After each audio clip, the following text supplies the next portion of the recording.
Iron Flame continues the intense and emotionally charged journey of Violet Sorrengail, a young woman who never expected to survive her first year at Basjath War College, let alone return for a second year that promises to be even deadlier. After the brutal trials of her first year as a dragon rider, Violet has been hardened by loss, betrayal, and the terrifying revelation that everything she has been taught about her world may be built on carefully constructed lies. The Kingdom of Navarre, which prides itself on strength and order, has hidden the true nature of the war raging beyond its borders.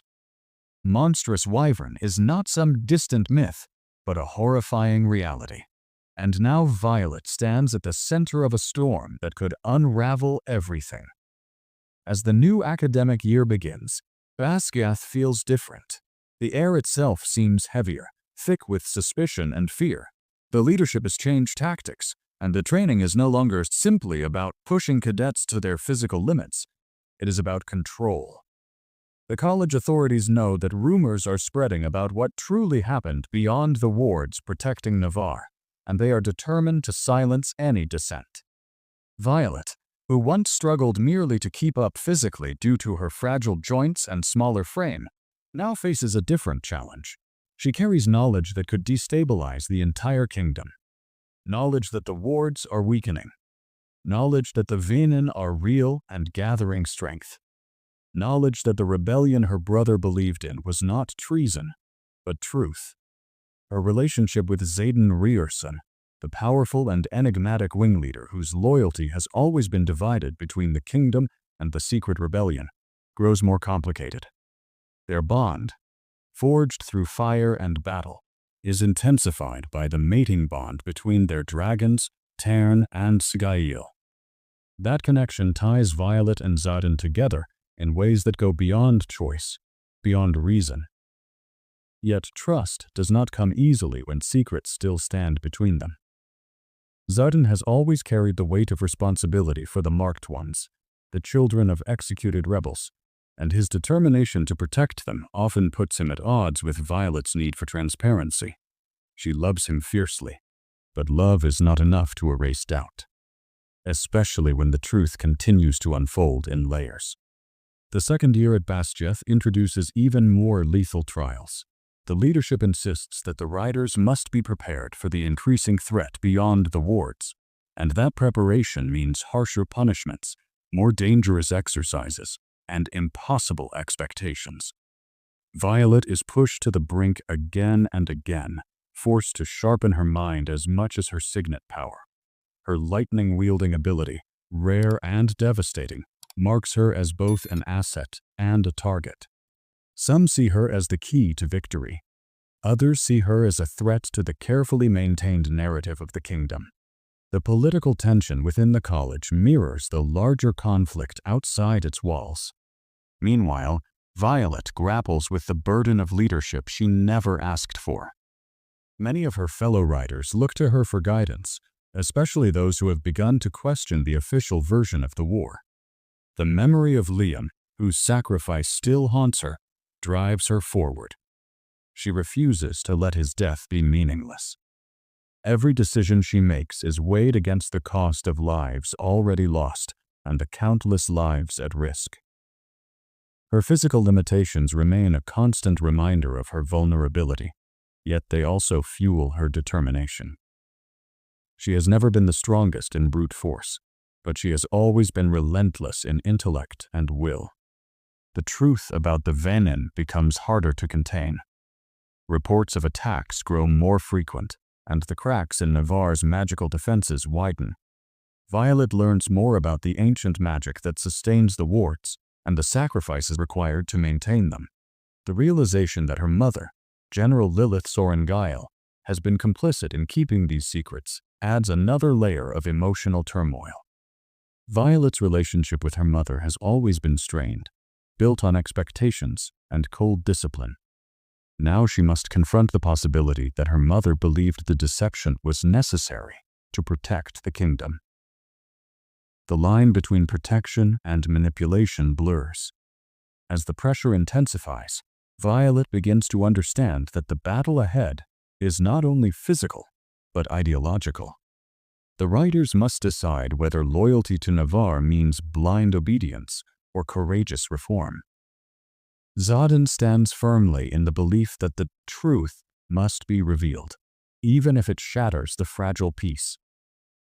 Violet finds herself torn between the instinct to protect the people within the wards and the moral obligation to confront the corruption at the heart of their leadership. Each choice feels like stepping onto a blade's edge. Missions outside the wards expose the riders to the true horror of the Venon's power.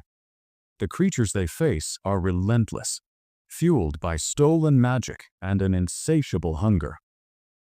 Violet witnesses devastation that can no longer be dismissed as rumor. Villages destroyed, riders lost, dragons wounded. The reality is undeniable, and with it comes the crushing awareness that time is running out. The kingdom cannot afford internal division, yet unity built on lies is fragile. Through it all, the bond between Violet and her dragons deepens.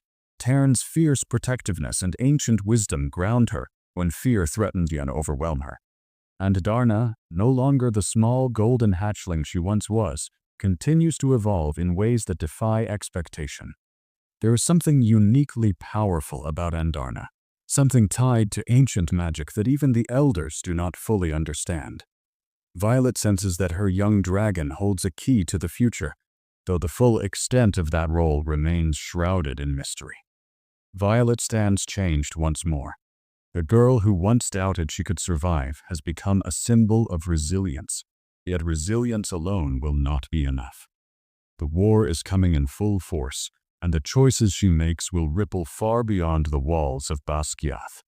Trust will be tested, alliances will fracture, and the fire that once merely forged her into a rider will now demand that she become something greater, something capable of reshaping the fate of Navarre itself. As the second year at Basquiat deepens, the illusion of control begins to fracture under the weight of undeniable truth. Violet can feel it in the tension that hums through the corridors, in the guarded expressions of instructors who once projected absolute authority. The leadership senses that rebellion is no longer an isolated whisper among a few marked cadets. It is a growing current beneath the surface, and Violet stands at its center whether she wishes to or not. Her knowledge of the Venon and the weakening wards is a burden she carries with every step, and the effort of pretending ignorance becomes almost unbearable.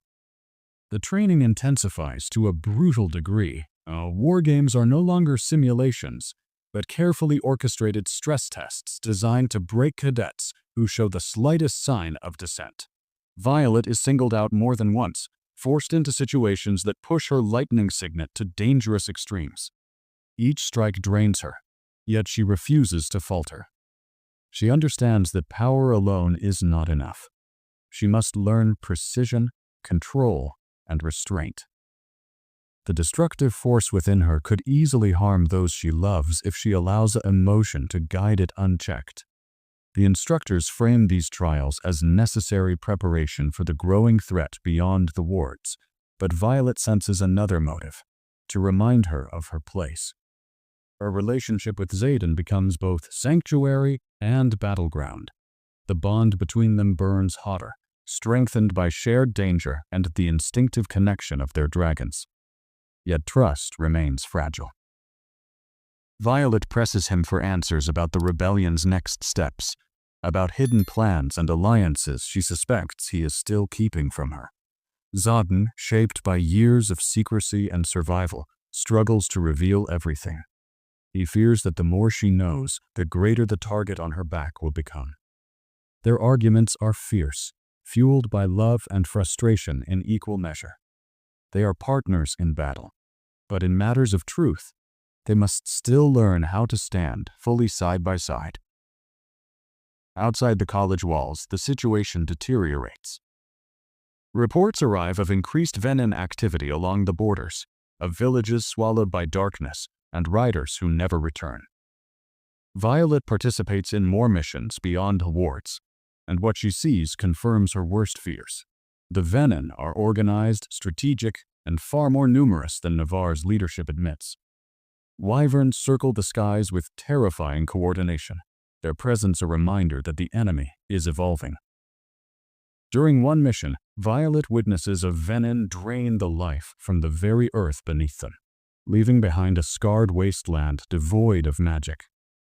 The sight shakes her deeply. This is not a conventional war. It is an existential threat. The strain on the riders grows heavier. Friendships are tested as some cling to the official narrative, unwilling or afraid to accept that their leaders have lied to them. Others begin to quietly align with Violet and the marked ones, recognizing that survival depends on confronting reality. The division creates a subtle but constant tension in the dormitories and training fields. No one knows who might report a careless word. Violet finds herself stepping into a leadership role she never sought, offering reassurance and clarity to those who look to her for direction. She draws strength from the memory of her brother Brennan, once believed dead, now revealed to be alive and fighting alongside the rebellion. His survival is proof that hope can exist, even in the darkest circumstances. Her relationship with her mother remains one of the most painful threads in her life. General Lilith Sorrengail embodies the rigid loyalty to Navarre that Violet is beginning to question. Their interactions are charged with unspoken truths. Violet wants to believe that her mother's choices were made out of necessity, that the secrecy was a desperate attempt to protect their people. Yet every withheld truth feels like a betrayal. The distance between them widens, and Violet must confront the possibility that loving her mother does not mean agreeing with her. Andarna continues to change in ways that unsettle even Tern. The golden dragon matures at an unnatural pace, her power expanding beyond what anyone anticipated. There are moments when Andarna's presence feels ancient, as though she carries memories older than the wards themselves. Violet senses that her dragon's unique nature is intertwined with the fate of Navarre, perhaps even with the origin of the venom threat. This realization both comforts and terrifies her. Power of that magnitude rarely comes without cost. A turning point arrives during a high-stakes confrontation that forces Violet to make an impossible choice. When a mission goes awry and venom forces overwhelm their unit, she must decide whether to follow direct orders or act on instinct and the forbidden knowledge she possesses. Choosing to trust her own judgment, she unleashes her lightning with calculated fury, creating an opening that saves multiple riders and dragons. The victory, however, comes at a price. Her defiance does not go unnoticed. The leadership scrutiny intensifies, and whispers circulate that Violet Sorrengail may be as dangerous to Navarre as the enemy beyond the wards. In the aftermath, Violet understands that neutrality is no longer an option. The war is no longer a distant storm. It is crashing against the gates. She begins to work more openly with Xaden and the rebellion's inner circle, preparing for the moment when the truth must be revealed to all riders. The risk is enormous. Exposure could lead to imprisonment or execution, yet silence would guarantee defeat. Second year progresses, Violet's transformation becomes undeniable. She is no longer simply surviving Basquiat's trials. She is shaping them, challenging the structures that once sought to confine her. The fire within her, once a desperate spark of determination, has become something steadier and more formidable. She understands now that strength is not the absence of fear, but the decision to move forward despite it. By the close of this phase of her journey, Violet stands on the precipice of open rebellion. The bonds she has forged, with Xaden, with her dragons, with the riders who trust her, form a network of loyalty that rivals the authority of the college itself. The venom gather beyond the borders, the wards continue to weaken, and Navarre's leaders cling to secrecy. The coming clash will demand sacrifice on a scale none of them are prepared for. And Violet knows that when the moment arrives, she will have to choose not just how to fight, but what kind of future she is willing to burn for. The fragile balance at Bastiath shatters as the truth can no longer be contained behind polished speeches and rigid formations. Rumors spread like wildfire through the wings, carried on whispered conversations and guarded glances. Violet feels the shift in the air, a rising tide of awareness that refuses to be pushed back. The Venin are not a distant enemy confined to stories told to frighten children. They are organized, advancing, and far closer than Navarre's leadership will admit. And when evidence surfaces that proves the wards are failing at an accelerating rate, the illusion of safety collapses entirely. A devastating attack on a border outpost forces the issue into the open. Riders are dispatched under the guise of a routine reinforcement mission, but what they encounter is chaos. Wyvern darken the sky in numbers never seen before, their shrieks splitting the air as Venin wield corrupted magic with ruthless precision. Violet and her squad fight with everything they have, lightning tearing through the battlefield as dragons unleash torrents of flame. The clash is brutal and unforgiving. For the first time, Violet witnesses coordinated Venin strategy that suggests a singular, calculating leader guiding them. This is no random uprising. It is a campaign. In the aftermath, the cost becomes heartbreakingly clear. Dragons fall. Riders are lost. The earth itself lies scarred where Venin drained its magic. The devastation cannot be hidden, not from those who stood in its midst. Returning to Bastiath, the surviving riders carry with them undeniable proof that the kingdom is on the brink of catastrophe. Violet knows this is the moment everything changes. Silence would be complicity. Tension explodes within the college walls. Some commanders attempt to suppress the truth, issuing orders that forbid discussion of what truly occurred. But the riders have seen too much. Violet steps forward, no longer content to operate in half-shadows. With xaden and the marked ones at her side, she speaks openly about the Venin, about the weakening wards, and about the rebellion's long-held knowledge. The reaction is immediate and volatile and tactile. Accusations of treason echo through the assembly hall. Yet alongside outrage comes something stronger, fear mixed with realization. Many writers recognize that Violet's words align with their own experiences. The confrontation forces General Sorrengail into an impossible position.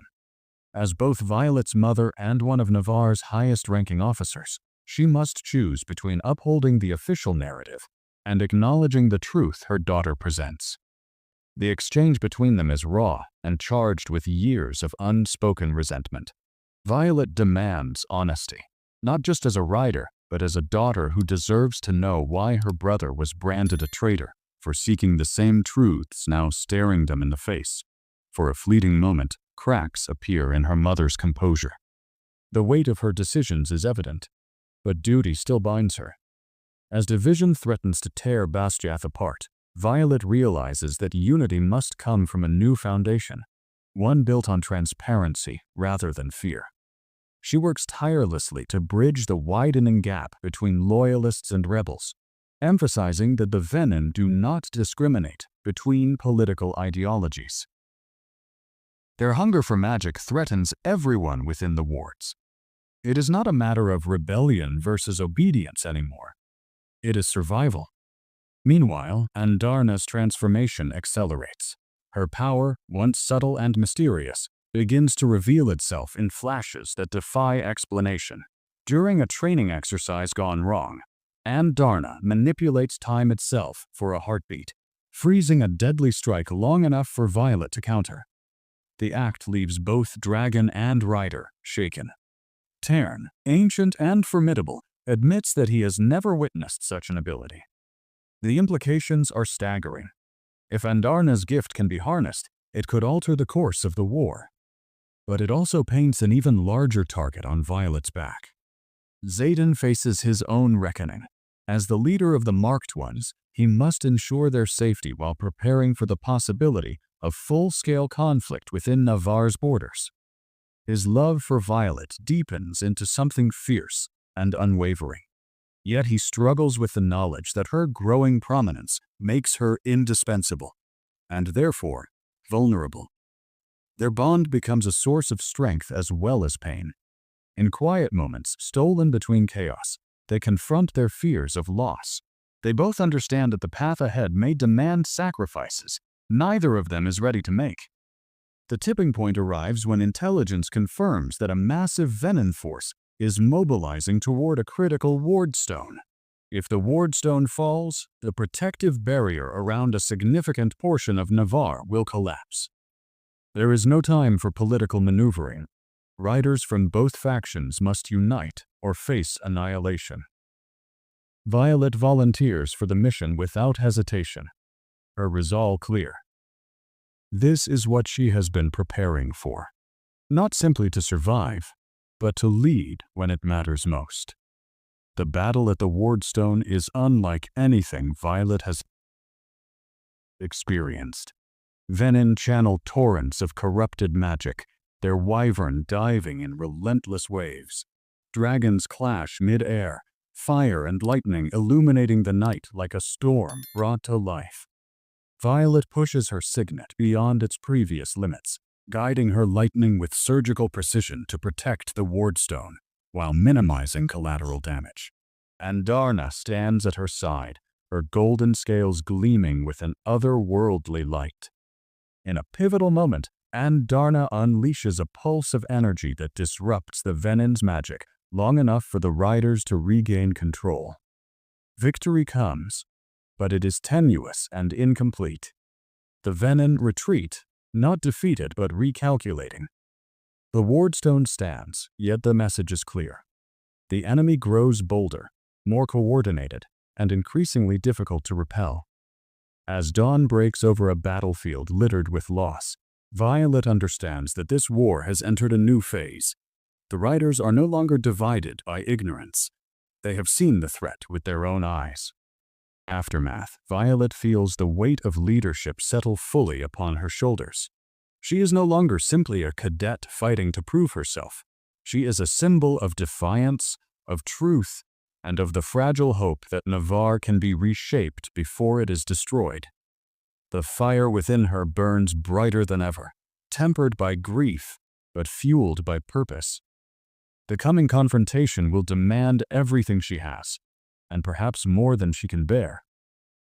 Yet as she meets xaden's steady gaze and feels the unwavering presence of Tern and Andarna at her back, she knows one thing with certainty.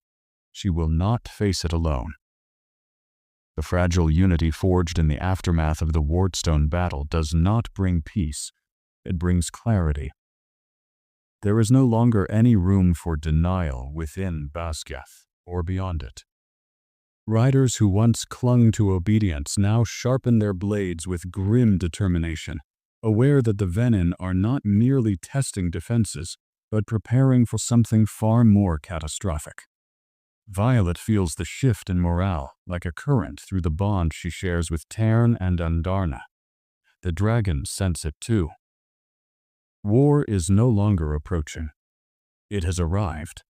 Navarre's leadership is forced into reluctant transparency. Strategies once confined to secret chambers are now discussed in tense assemblies where every rider understands the stakes. The wards are failing faster than anticipated, and intelligence suggests the venom are searching for a way to permanently unravel the ancient magic protecting the kingdom. The revelation that the wards were never an impenetrable shield, but a temporary solution shakes even the most loyal among them. Violet sees fear in the eyes of seasoned commanders, and it steels her resolve. If those at the top are uncertain, then strength must come from those willing to adapt. Xaden works alongside her as an equal now, no longer shielding her from the rebellion's inner workings. Their partnership evolves into something fierce and unbreakable, forged not just by love, but by shared responsibility. Riders who once clung to obedience now sharpen their blades with grim determination, aware that the venom are not merely testing defenses, but preparing for something far more catastrophic. Violet feels the shift in morale like a current through the bond she shares with Tern and Andarna. The dragons sense it too. War is no longer approaching. It has arrived. Navarre's leadership is forced into reluctant transparency. Strategies once confined to secret chambers are now discussed in tense assemblies where every rider understands the stakes. The wards are failing faster than anticipated, and intelligence suggests the Venin are searching for a way to permanently unravel the ancient magic protecting the kingdom. The revelation that the wards were never an impenetrable shield, but a temporary solution shakes even the most loyal among them. Violet sees fear in the eyes of seasoned commanders, and it steels her resolve. If those at the top are uncertain, then strength must come from those willing to adapt. Xaden works alongside her as an equal now, no longer shielding her from the rebellion's inner workings. Their partnership evolves into something fierce and unbreakable, forged not just by love, but by shared responsibility. They plan together, argue fiercely over tactics, and stand united before the riders who look to them for direction. The bond between their dragons reinforces that unity, Tairn's ancient power complementing Skyisle's lethal precision. Yet beneath the strategy lies an undercurrent of dread. Both Violet and Xaden sense that the Venin are not simply gathering numbers. They are evolving. Andarna's role becomes pivotal. The young dragon's mysterious ability, once glimpsed in fleeting moments, begins to surface with greater consistency. She can bend time in short bursts, altering the flow of battle just enough to change outcomes. The power is extraordinary, but it drains her severely. Violet wrestles with the guilt of allowing Andarna to push herself so far, even as she recognizes that this gift may be their greatest advantage. Ancient texts uncovered by the rebellion hint that dragons like Andarna once played a central role in shaping the wards themselves. If that history holds true, then the key to saving Navarre may lie not in reinforcing old magic, but in rewriting it. The final confrontation begins with a coordinated Venin assault, unlike anything before. Multiple fronts ignite simultaneously, stretching Navarre's defenses to the breaking point. Reports flood in of wardstones under siege, of wyvern swarming cities previously thought untouchable. Violet leads a strike force toward the most critical breach, knowing that if it falls, the heart of the kingdom will be exposed. The sky churns with smoke and fire as dragons engage in a desperate aerial clash.